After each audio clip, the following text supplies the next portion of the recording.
여러분 그 고사성어 가운데 조삼모사 이런 말이 있죠. 많이들 들어보셨을 거예요. 아침에 셋, 저녁에 넷 이런 얘기겠죠. 자, 이 말의 그 기원이 있습니다. 저 중국의 춘추전국 시대에 송나라 때 저공이라는 사람이 살고 있었습니다. 근데 이 저공이라는 사람이 원숭이를 너무 좋아했대요. 그래서 원숭이를 한 마리 두 마리 사다가 이제 몇십 마리가 되게 됐답니다. 그래서 그 원숭이들하고 이렇게 친하게 또 오래 지나다가 보니까 이제 웬만한 거는 의사소통이 되는 거예요. 그렇죠? 뭐 강아지하고도 웬만한 의사소통이 되는데 원숭이는 뭐 좀 더 나을 수 있게 아니겠습니까? 그래서 아무튼 서로 간에 이 눈빛만 봐도 의사소통을 어느 정도 할 수 있게끔 그렇게 됐답니다. 근데 좀 문제가 있어요.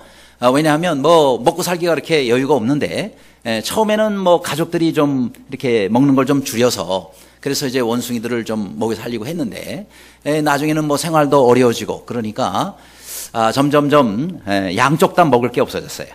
그래서 겨우 이제 도토리를 가져다가 먹게 됐는데 도토리도 이제 양이 좀 부족하게 됐습니다.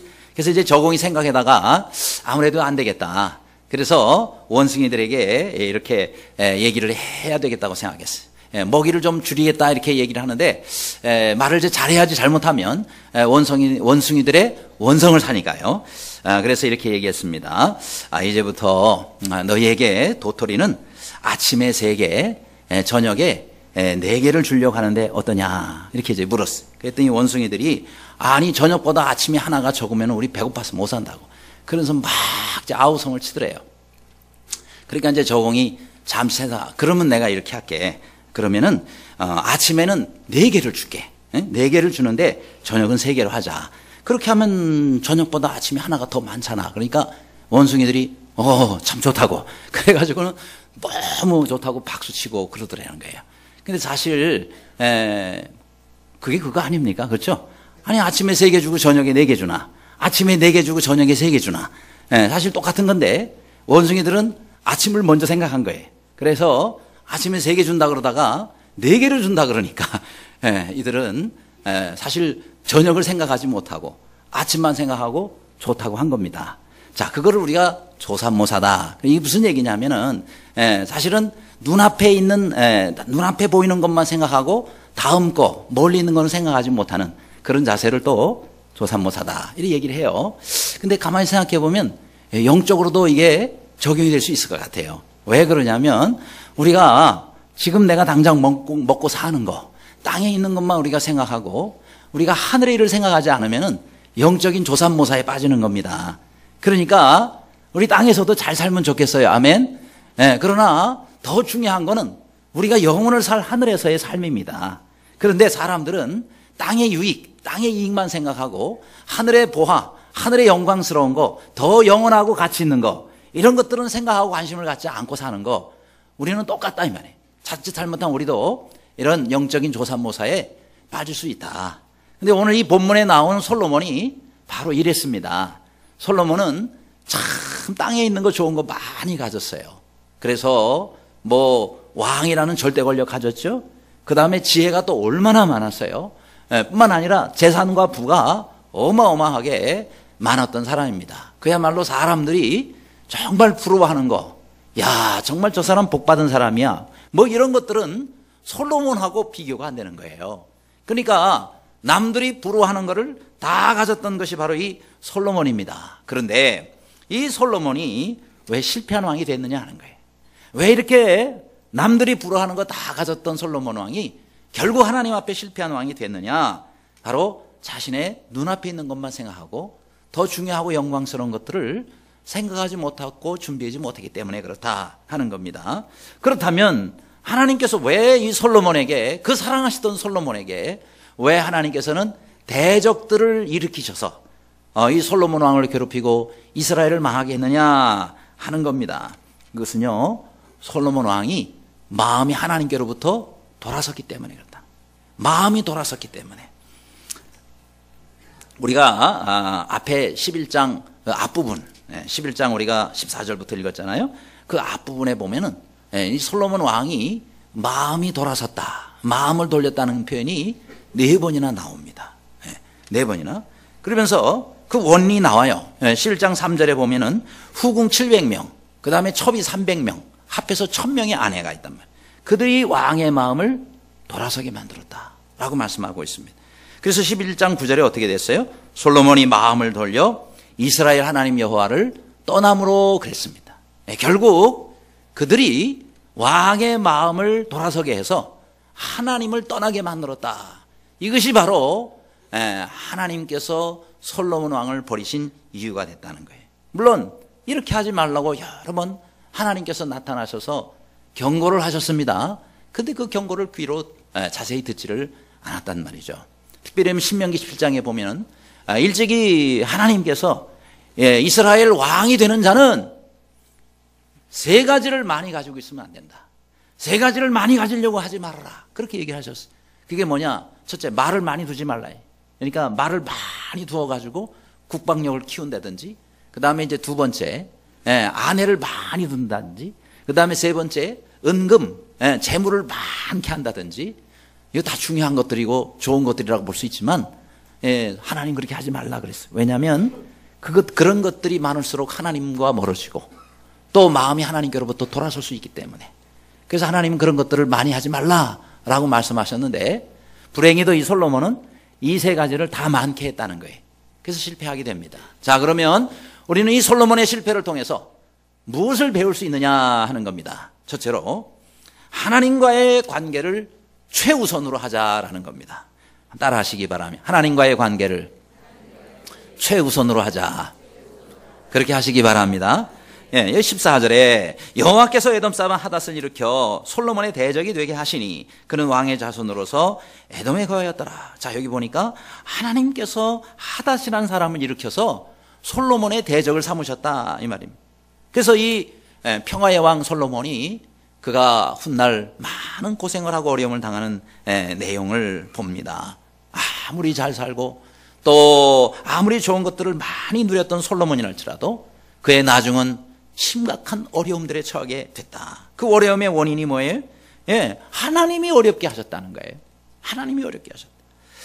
에돔 사람 하닷을 일으켜서 솔로몬의 대적이 되도록 그렇게 만드셨다 하는 겁니다. 자, 그러면 이 하닷이 이 솔로몬 왕에게 또 이스라엘에게 이렇게 대적이 된 그런 그 이유가 뭐냐? 과거에 사실 이 솔로몬을 보면은 그 주위의 사방의 나라들이 다 이 솔로몬 편이 됐다.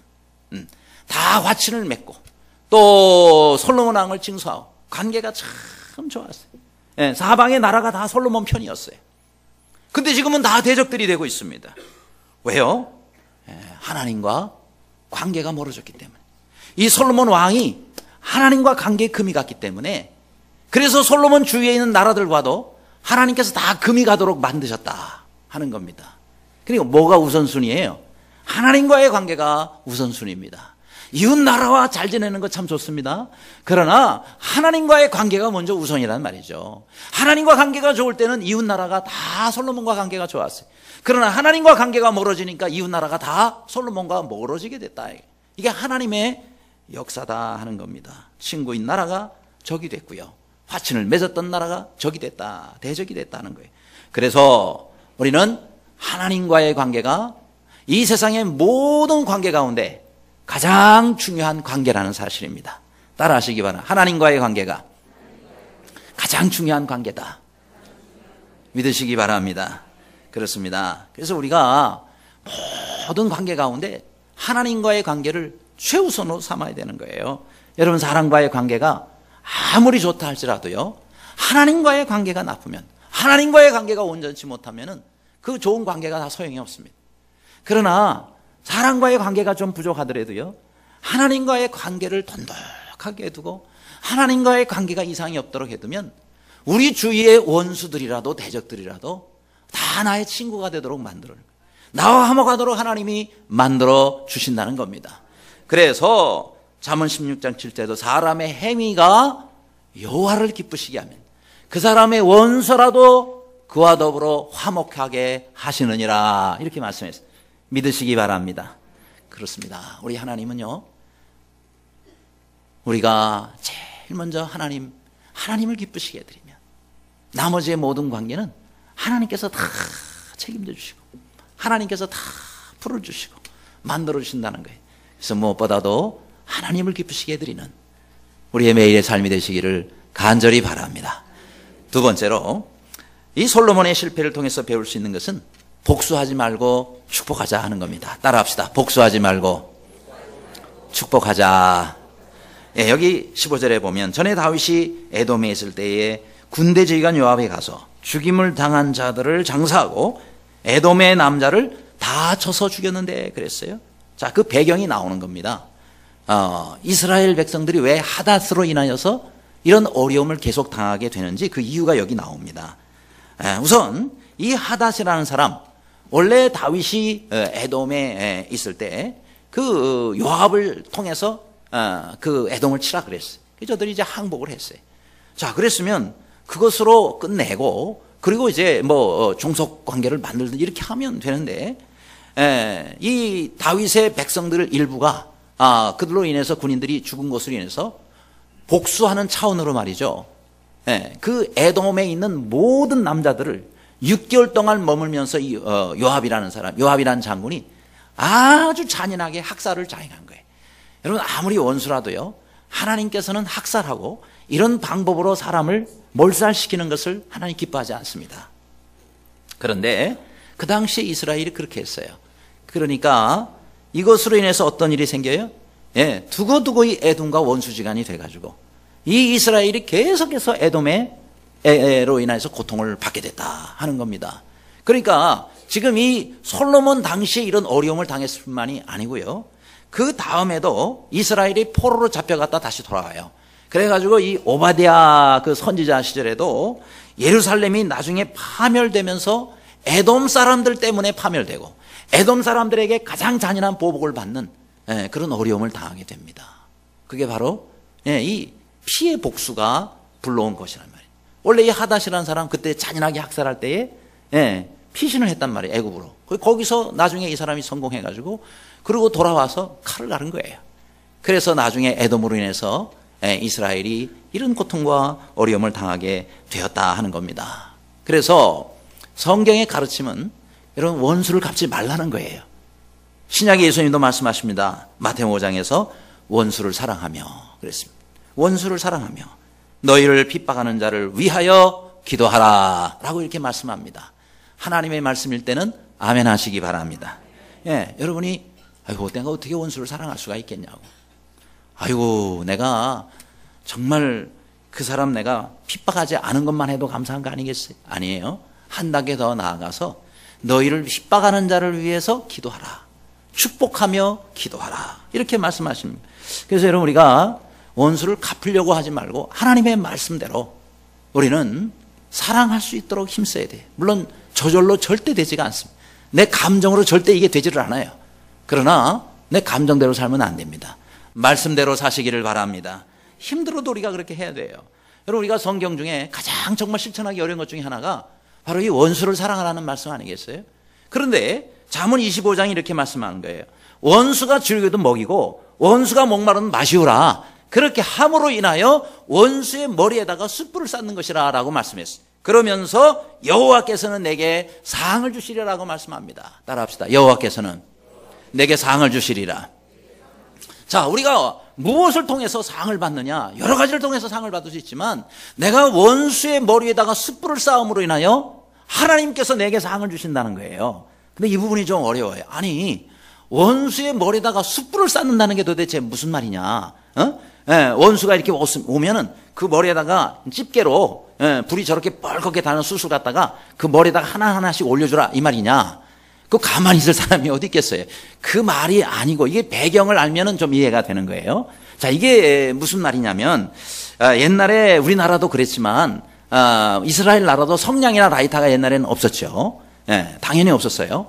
그래서 이 불이 굉장히 중요했습니다. 그래서 이 불이 없으면은요, 뭐 밤에 잘 때도 춥지만 또 음식을 아침에 일어나면은 빵도 구워야 되고 음식을 해야 되는데 불이 없으면 음식을 제대로 할 수가 없어요. 뭐 고기를 먹는데 그것도 구울 수도 없고. 그래서 그 당시에는 이 불을 계속해서 유지하기 위해서 화로라는 걸 사용합니다. 화로. 그래서 이 화로가 참 중요해요. 그래서 밤에 잘 때는 이 불쏘시개를 그 위에다 이렇게 놓고 아침에 일어나면 이 불쏘시개를 가지고 이것도 하고 저것도 하고 이제 불을 붙여가지고 쓰는 거예요. 그런데 이제 문제가 생겨요. 밤에 잘 때 이걸 관리를 잘못하면 화롯불이 밤새 꺼져버리고 맙니다. 그러면 이제 집에 불이 없어요. 그러면 음식이 안 되는 겁니다. 다 가족들이 굶어야 돼요. 큰일 나겠죠. 그래서 이 화로를 머리에다가 이고 동네 집집마다 다니면서 숯불 좀 주세요, 숯불 좀 주세요 하고 그러고 이제 이고 다니는 거예요. 자, 그런데 우리나라도 그렇죠. 우리나라로 옛날에 이 연탄 떼던 시절에 연탄불이 밤에 꺼지면 야, 방은 냉방이죠. 아침에 밥도 거기다가 해서 먹는데 아유, 그런 거 꺼지면 전기밥솥에다 하면 되지. 그 당시에 전기밥솥이 없었다니까요. 그러니까, 연탄불에다가 밥 해 먹고 그걸로 우리, 방을 갖다가 데피고 할 때 불이 꺼지면 난리가 납니다. 번개탄이 있지 않느냐. 번개탄 그 이전에 말이에요. 번개탄 이전에는 어떡합니까? 이 연탄불이 꺼지면요. 연탄 새거 하나를 들고 다른 집에 가가지고 연탄불을 붙여가지고 그러고 이렇게 오는 경우들이 많이 있었어요. 그거 생각하면 이해가 되죠. 화롯불이 꺼졌다. 자, 이거 머리에다 이고 다니는 거예요. 그래서 집집마다 동네 다니는데 다 그게 안 돼 있네요. 그러니 이제 정말 자기가 가고 싶지 않은 집, 정말 가서는 안 될 집이 누구예요? 자기를 원수처럼 생각하고 있는 그 원수집 아닙니까? 거기를 어떻게 가요? 그런데 안 그러면 우리 집 다 이 불 때문에 다 죽게 됐으니까 할 수 없이 그 집을 찾아가는 거예요. 자, 그러면 그 사람을 원수로 생각하고 있는 집에서는 어찌 됐을까요? 너무 이제 잘 된 거예요. 이제 내가 드디어 조금 원수를 갚을 날이 왔다. 그럼 어떡합니까?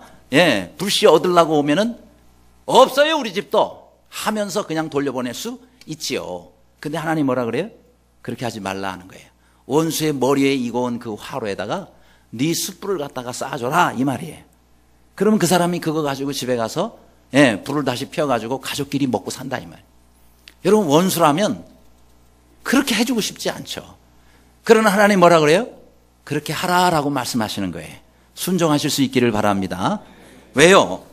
그렇게 할 때에 하나님께서 원수는 원수대로 심판하시지만 내가 너의 행위로 인해서 내가 너에게는 사항을 베풀리라라는 말씀이에요. 여러분, 우리가 왜 원수 때문에 하나님께 나까지 심판받아야 돼? 나까지 죄를 지어야 돼? 나까지 하나님 앞에 심판을 왜 받아야 되느냐? 여러분, 원수 때문에 내가 잘 돼야지. 원수 때문에 내가 왜 망하는 길로 가느냐? 여러분, 우리가 원수 때문에 잘 되는 길은요, 원수가 화로를 이고 그러고 왔을 때에 그 머리에다가 숯불을 빌려주는 것입니다. 숯불을 빌려주는 거예요. 물론 오늘 우리는 숯불이 없어서 안 주니까 다행이다라고 생각할지 모르지만, 그러나 여러분, 그거 이상의 것도 우리가 할 수 있어야 된다 하는 겁니다. 위에서 축복하며 기도할 수 있는 우리 모두가 되시기를 간절히 바랍니다. 자, 그런데 요즘은 집 밖에만 원수가 있는 게 아니라 집 안에도 왼수가 있대요. 그래서 제가 찾아보니까 원수하고 왼수가 다르다면서요. 원수가 있고 왼수가 이게 서로 다르다고 그러더라고요. 그래서 이제 조사를 해봤더니 원수는 사랑하기 어려운 사람이고요, 왼수는 미워하기 어려운 사람이래. 원수는 정말 미운 사람이고 왼수는 정말 얄미운 사람이고, 미운 거하고 얄미운 거는 또 좀 종류가 다르더라고요. 저는 미운 거는 성경에서 죄라 그러잖아요. 그런데 얄미운 건 또 죄가 아니래네요. 아무튼 헷갈려요. 그러나 두 개의 차이가 있습니다. 원수는 정말 멀어져야 될 사람이고요, 왼수는 정말 가까워야 될 사람입니다. 또 원수는 어떤 형태로든지 복수를 해야 할 사람이라면 왼수는 복수할 수 없는 상대, 그것이 바로 왼수랍니다. 원수는 만날 수 없는 상대라면 왼수는 만나지 않을 수 없는 상대. 왜냐하면 매일 아침마다 봐야 하니까. 그 왼수 얼굴 보고 싫은데 아침마다 봐야 돼요. 원수는 칼을 갈아야 되는 사람이에요. 그러나 왼수는 밥상을 차려줘야 되는 사람이에요. 배고프다 그러면은 저 왼수 그러면서 밥상 차려줘야 돼. 우리는 원수든 왼수든 밥상을 같이 차려줬으면 좋겠어요. 아멘은 안 하잖아요, 잘. 왜냐하면 그게 되겠습니까? 안 돼도 하라 그러는 게 하나님 말씀이에요. 여러분, 마음에 안 들어도 기분이 안 내켜도 하나님께서 해라 그러면 밥상까지 차려줄 수 있는 우리 모두가 되시기를 간절히 바랍니다. 끝으로 세 번째로 솔로몬의 실패는 우리가 무엇을 또 배울 수가 있나요? 우상 숭배를 경계하자 하는 겁니다. 11장 10절에 이 일에 대하여 명령하사 다른 신을 따르지 말라 하셨으나 그가 여호와의 명령을 지키지 아니하였으므로 이렇게 말씀합니다. 자, 솔로몬이 이렇게 타락하게 된 몇 가지 원인이 있습니다. 제일 먼저는요, 솔로몬의 지혜 때문이에요. 여러분, 솔로몬이 얼마나 지혜가 많은 사람이에요. 그런데 이 솔로몬이 지혜가 많은 것이 오히려 그가 자만에 빠지게 되는 그런 이유가 된 겁니다. 그렇죠? 여러분, 내가 다른 사람에 비해서 지혜가 너무너무 뛰어나면요, 사람들이 존경하고 박수치고 그럽니다. 이 솔로몬도 보통 지혜가 많은 게 아니었잖아요. 그러니까 세계 각국에서 찾아왔어요. 솔로몬의 지혜의 말씀을 듣기 위해서. 그래서 솔로몬이 자만해지게 된 겁니다. 이게 솔로몬이 타락하게 된 하나의 계기. 자기가 하는 일은 지혜롭게 한 일이라고 착각할 수가 있어요. 또 하나, 많은 아내를 두었어요. 그러니까 아내만 700명이고 첩이 300명이니까 1000명의 아내. 그러니까 이 아내들이 전부 솔로몬 마음을 다 돌이켜놨어요. 젊은 시절이야 그렇게 못했겠지만은 솔로몬도 나이가 점점 들게 됩니다. 나이가 들면서 솔로몬이 마음이 바뀌어서 하나님께로 향한 마음이 우상에게로 향하는 마음으로 바뀌어졌다는 거예요. 여러분 보세요. 아니, 아내가 1000명이면 말이죠, 하루에 한 명씩만 신방해도 3년이 넘게 걸려요. 그러니 얼마나 힘들어요. 그러니 이 사람들이 대부분 다 이방 여자들이거든요. 아니, 낯설고 물서는 이방 나라에 와가지고 솔로몬 한 사람 보고 왔는데 아내가 와보니까 1000명이나 되네. 자기 한 사람 만나러 오려고 그러면은 최하 5년 이상 기다려야 얼굴 한번 볼까 말까? 그러니 이게 도대체 뭘 바라보고 살라는 얘기예요. 그러니까 막 불평을 하니까 솔로몬이 못 견디는 겁니다. 그래가지고 달래기 위해서 자기들 섬기는 신선을 다시 씌워줬다. 신전을. 그래가지고 거기서 고향에서 섬기는 그런 신상을 그것만이 아니에요. 자기 왕실에다가 우상단지들 다 갖다 놓고 그리고는 왕비들 보고 그 신 섬기라고 그런 거예요. 여러분, 다윗은 물론 다윗도 아내가 여럿이 있었지만은 우상 숭배만큼은 절대 허락하지 않았습니다. 그죠? 자기네 나라뿐만 아니라 왕실에서 그 어디서도 우상 숭배만큼은 절대 하지 못하도록 다윗은 그걸 시켰어요. 근데 솔로몬 왕은 자기 왕실에서만이 아니라 예루살렘 성 바로 앞산에다가 신전 지어놓고 다 거기서 자기 아내들이 이방신 섬기도록. 나중에 이게 어떻게 된지 아십니까? 솔로몬 왕만 타락하게 된 것이 아니라, 솔로몬 왕만 하나님 떠난 것이 아니라 이스라엘 백성들이 다 하나님 떠나도록 만든 주요 원인이 거기 있었어요. 여러분, 나중에 느헤미야 포로 시절에 잡혀갔다가 다시 회개하고 돌아와서 성벽 재건을 하지 않습니까? 이 느헤미야가 느헤미야 13장에서 뭐라 그래요? 과거에 솔로몬 왕이 많은 이방 여인들을 아내로 삼아가지고 그들의 신상을 이스라엘에다가 세워놓고 거기다가 신전을 통해서 섬기게 함으로 인해서 우리 이스라엘 나라가 하나님을 떠나게 하는 주요 원인이 됐다는 거예요. 그래서 이 솔로몬 왕으로 인해서 이스라엘 나라가 솔로몬만이 아니라 당대 이스라엘만이 아니라 후손들까지 다 하나님을 떠나도록 만든 그 장본인이 바로 솔로몬이다 라고 그렇게 지적을 했던 것이다, 이 말이에요. 그러니까 우리가 정말 이 우상숭배 경계해야 돼요. 우리의 마음속에 나는 뭐 신상 없는데, 내 마음속에 섬기고 있는 우상들은 더 무서운 우상입니다. 눈에 안 보이는 우상이 더 무서운 우상이 될 수가 있어요. 여러분, 아브라함 잘 아시죠? 이 아브라함이 어린 시절에, 이거는 전해 내려오는 전설입니다. 그가 저 갈대아 우르에 살고 있었잖아요. 그런데 그의 아버지가 데라입니다. 이 데라 아버지가 원래 우상 장사를 하고 있었어요. 우상들을 전부 만들어가지고 그것을 신상들을 이제 팔면서 그걸로 먹고 살았어요. 그런데 한 번은 그 아버지가 이제 어디를 나가게 됐어요. 출타를 하게 되면서, 아브라함아, 내가 다녀올 동안에 저 신상들 도둑맞지 않게 잘 지켜라. 그러고는 그걸 맡기고 그러고는 출타를 했습니다. 출타를 하기 전에 아브라함은 늘 고민한 게 뭐였냐면, 아버지가 우상 장사를 안 하면 하나님이 얼마나 싫어하는 건데, 물론 이 아브라함은 하나님 믿고 있고 아버지는 안 믿었겠죠. 그런데 어떻게 하면 아버지가 우상 장사를 그만두나, 그거 이제 고민하고 있었는데 마침 이제 아버지가 이제 출타하고 나가신 거예요. 그래서 이제 신당에 들어갔어요. 많은 신상들이 거기 있지 않겠습니까? 근데 마침 이웃집에서 이만한 그릇에다가 떡을 이렇게 담아가지고 드셔보라고 가져왔어요. 그걸 들고 이제 신당으로 이제 갔습니다. 그러고는 망치를 하나, 쇠망치를 준비해가지고, 그러고는 전부 이 신상들을 때려 부순 거예요. 아브라함이 목을 쳐버리고, 팔다리를 잘라버리고, 허리를 쳐서 꺾어버리고, 전부 부숴놨어요, 신상을. 그러고 난 다음에 제일 큰 놈, 제일 큰 신상 그 팔에다가 자기가 때려 부순 망치를 묶어놨어요. 손에다가 막 묶어놨어요.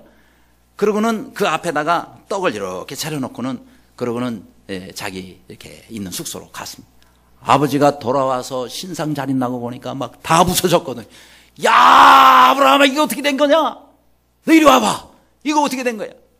아브라함이, 아버지, 아까 제가 보니까요, 그저 이웃집에서 떡을 갖다 줬길래, 그래서 신상들한테 전부 이거 먹으라고 제가 거기다가 놨거든요. 그랬더니 막 서로 이 떡을 먹으려고 저그들끼리 싸우고 막 난리를 치는데, 그 중에 제일 큰 놈, 저놈, 저 손에 망치를 들고 있지 않습니까? 저놈이 망치를 들고 나머지 신상 다 때려 죽이고요. 그리고 지가 먹겠다고 앞에다가 이렇게 놓은 저겁니다. 이렇게 얘기를 한 거예요. 그러니까 아버지가 더 화를 내는 거예요.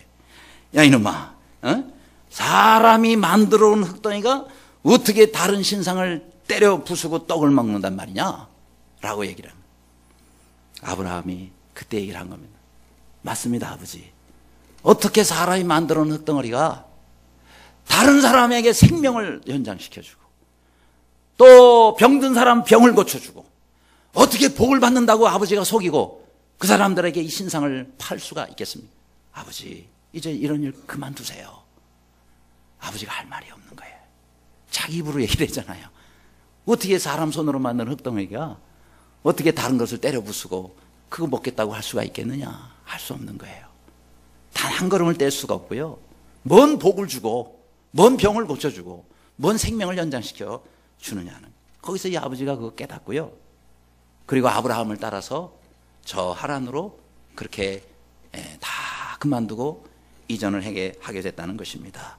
하나님께서는 이 땅에 우리 인류를 만드시면서 모든 자연 만물을 다스리라고 주셨어요. 아멘. 만물의 영장으로 하나님이 우리의 성경을 받으시고, 또 우리는 이 모든 만물을 하나님께서 우리에게 다 주신 것이니까 우리가 잘 그것을 다스리면서 그러면서 살아야 되는데, 이 하나님을 안 보시고 하나님을 믿지 않으니까 하나님이 계셔야 될 자리에 이방 신상 우상들을 갖다 놨단 말이죠. 근데 그게 다 뭐예요? 어떤 경우는 짐승을 갖다 놔요. 코끼리를 신으로 섬겨요. 그 다음에 소 같은 거를 신으로 섬겨요. 또 나무 같은 거, 돌 같은 걸 깎아놓고 거기다가 복을 달라고 빌고 있단 말이죠. 우리 여기 등산 간다고 여기 안양에 산 올라가 보세요. 좀 이상하게 생긴 그런 바위가 있으면요, 거기다가 내고 빌고 뭐 갖다 놓고 그러는 데가 또 있더라고요. 이게 뭐예요? 얼마나 우리 사람이 어리석으냐. 하나님께서 우리에게 복을 주시는 거지 무슨 돌덩이 나무 조각이 주냐 말이죠. 우리 나무쪼록 살아계신 하나님을 온전히 믿고 살아계신 하나님만을 온전히 섬길 수 있는 우리 모두가 되시기를 간절히 바랍니다. 그대로 솔로몬이 왜 실패했나요? 이 실패를 통해서 우리가 배울 점이 무엇인가요? 명실상부한 그리스도인이 되자 하는 겁니다. 25절 말씀에 보면 솔로몬의 일평생에 하다시 끼친 환난 외에 르손이 수리아 왕이 되어 이스라엘을 대적하고 미워하였더라. 야, 이제 하단만이 아니에요. 에돔만이 아니라 우리가 요즘에 부르는 시리아, 수리아 왕을 통해서 또 이 이스라엘이 고통을 당합니다. 근데 여기서 주목해서 봐야 될 단어가 솔로몬의 일평생에라는 말입니다. 그러니까 솔로몬의 일평생에 계속해서 이런 환난을 당합니다. 물론 처음에 하나님과 관계가 좋을 때는 이런 게 전혀 어려움이 없었어요. 근데 하나님과 멀어지고 마음이 돌아서니까, 그러니까 이 지금 수리아라든지 그 다음에 에돔이라든지 이런 나라들이 솔로몬을 공격하는 겁니다. 물론 솔로몬이 국방력을 강화하기 위해서 많은 말들을 사고 병거를 사고 강화시켰어요. 이게 아무 소용이 없어요. 왜요? 이들이 솔로몬을 두려워하지 않고 이스라엘을 두려워하지 않는 거예요. 그래서 어려움을 당하는 겁니다. 여러분, 이게 바로 영적 원리에도 적용이 됩니다. 우리가 하나님의 은혜 안에 있으면, 말씀 안에 있으면 여러분, 사단이 우리를 어찌할 수가 없어요. 오히려 사단이 우리를 두려워합니다. 그런데 우리가 하나님과의 관계가 잘못되어 있고 말씀에서 떠나 있으면 사단이 우리를 우습게 여겨요. 그리고 사단이 넌 내 밥이야. 그래가지고 우리를 공격합니다. 근데요, 내가 아무리 힘이 세고 내가 아무리 권능이 많고 아무리 내가 뭘 갖춰놓고 하더라도요, 하나님 앞에서 바르게 살지 않고 또 하나님을 의지하지 않고 있으면은 그 사람은 사단의 밥입니다. 그죠? 오히려 사단이 공격 목표로 삼아서 공격해요. 근데 아무리 어린아이라도요, 아주 조그마한 초등학교 1학년 아이예요. 그 아이라 하더라도 손을 이렇게 모으고 하나님 도와주세요 이러면요, 사단이 훨씬 못합니다. 왜요? 하나님이 그 아이와 함께 하세요. 벌벌벌벌 떨어요. 우리가 사람의 갖추고 있는 게 중요한 게 아니에요. 온전히 주님을 의지하고 온전히 주님을 믿는 그 신앙과 믿음이 중요한 겁니다. 여러분, 바울이 저 에베소 지역에서 사역을 했지 않습니까? 그런데 거기에 바울을 대적하는 사람도 많았어요. 또 이방신 우상 숭배하는 사람들이 많았어요. 그들이 바울을 가만두겠다 그래도요, 꼼짝을 못해요. 거기에 무려 2년이나 두란노 성원에서 하나님 말씀을 강론하고 가는 곳곳마다 복음을 전하고 그리고 많은 이적들이 일어났어요. 그들이 꼼짝을 하지 못했습니다. 귀신들이 벌벌 떨고 도망하고 나갔어요. 야, 그 광경을 보니까 멋있거든요. 그러니까 그 지역에 제사장이 있었어요. 그래서 스게와의 그 아들들이 있어요. 7 아들들이 있어요. 그들이 이렇게 보니까 이들도 제사장이에요. 제사장이라는 직분을 가지고 있어요. 거룩한 직분이죠. 그런데 이들이 보니까, 야, 바울의 이름에 벌벌 떨고 예수님이라는 이름만 나오면 귀신들이 도망가고, 야, 우리도 한번 해보자. 그래가지고 이 7 아들들이 귀신 들린 사람 앞에 놓고는 예수님의 이름으로 명하노니 이 귀신아 물러가라, 물러가라. 바울의 이름으로 명하노니 물러가라. 그러니까 이 귀신 들린 사람이, 내가 바울도 알고 예수님도 알고 너희들은 뭐냐 그러고는 막 때리고 그냥 공격. 그러니까 옷 다 벗어놓고 말이죠, 벗은 채로 걸음만 날 살려라고 도망가는 거예요. 뭐예요? 여러분, 직분이 우리의 능력을 주는 게 아니에요. 그죠? 예, 우리의 숫자가 뭐 7 아들 뭐 70명이 와도 아무 소용이 없어요. 그러니까 우리에게 중요한 것은요, 정말 우리가 하나님 앞에 내 믿음을 가지고 우리 주님을 의지하고 하나님 앞에 기도하는 겁니다. 그럴 때 그 사람에게 능력이 일어나는 거지, 무슨 뭐 내 경력이 어떻고 내 뭐 무슨 가지고 있는 게 어떻고 직분이 어떻고 아무 소용 없어요. 하나님 앞에는 하나님을 의지하는 믿음뿐이다. 그래서 이름뿐인 성도가 되지 말고 명실상부한 신자가 되자. 어떤 사람은 신앙생활을 썸 타듯이 하는 사람이 있다는 게, 저는 참 어려운 단어가 썸 탄다는 말이 참 이해가 안 가는 거예요. 그 많이 쓰더라고요. 작년에도 썸이라는 노래가 아주 대히트를 했다면서요. 내 거인 듯 내 거 아닌 내 거 같은 너 뭐 이러면서 도대체 뭔 소리를 하는지 못 알아들었는데 가사를 보니까 그 소리예요. 아니 근데 이게 이해가 안 가는 거예요. 또 썸 탄다는 게 뭐지? 근데 그걸 안 하면서 완전한 내 애인도 아니고, 결혼하기로 뭐 약속한 애인도 아니고, 그렇다고 전혀 모르는 사람도 아니고, 그래서 이제 몇 번 이렇게 만나서 좋으면 사귀고 안 그러면 말자 해가지고 그렇게 가볍게 연애하고 뭐 우리 그걸 썸 탄다 이렇게 얘기를 해요. 우리가 물건 살 때도 이렇게 간을 본다는 말이 있어요. 그렇죠? 이게 정말 내 물건 내가 살 건지 아니면 내가 안 할 건지 그걸 알기 위해서 몇 번 이렇게 테스트 해보고 요걸 썸 탄다 그래요. 그거를. 근데 신앙생활도 그렇게 하는 사람이 있어요. 아니 예배를 드리려면 좀 온전히 드려야지. 그죠? 하나님을 섬기려면 좀 온전히 섬겨야지. 썸 타듯이 예배 드리는 거예요. 간 보듯이 한번 드려볼까? 그래서 아이 뭐 이게는 뭐 예배가 이래, 찬송이 왜 이래, 이러면서 앉아가지고 예배를 드릴 생각하냐 구경꾼 심정으로 왔다 갔다 하면서 한번 이렇게 보는 거예요. 그죠? 목사님 설교가 어떤가 간 보는 거죠. 여러분, 우리가 신앙생활을 하려면은요 제대로 하기를 바랍니다. 성경에 말씀합니다. 뜨겁든지 차든지 하기를 원하노라. 뜨겁든지 차든지 하기를 원하는 미지근한 신앙인이 돼서는 안 된다. 우리가 주님을 섬길 때도 주님을 믿을 때도 들어가고는 안으로 확실히 들어오든지 아니면 확실히 밖에 있든지 엉거주춤하게 있는 것도 아니고 들어온 것도 아니고 이렇게 되면 안 된단 말이에요. 그래서 우리가 신앙생활을요 정말 주님을 믿으면 정말 참 제자같이, 어떤 분은 그러더라고요. 제자인 듯 제자 아닌 제자 같은 교인 그러는데, 우리가 제자가 되려면 제대로 제자가 되고 아니라 그러면 아예 아니고 이렇게 돼야 되는데 엉거주춤 제자가 되면 안 된다. 아무쪼록 우리가 신앙생활 할 때 우리 온전히 주님을 붙잡고 주님에게 하나님에게 올인할 수 있기를 바랍니다. 올인이란 말이 내 모든 것을 거기다 건다는 말 아니에요? 내 삶의 모든 것을 다 하나님께 걸으세요. 다 하나님께 여러분이 집중하세요. 그럼 하나님도 모든 것을 우리를 위해서 해주실 겁니다. 하나님 모든 책임을 지실 겁니다. 대충 우리가 하지 말고 우리가 온전히 하나님을 의지하는 매일매일의 신앙생활이 되시기를 주님의 이름으로 축원합니다.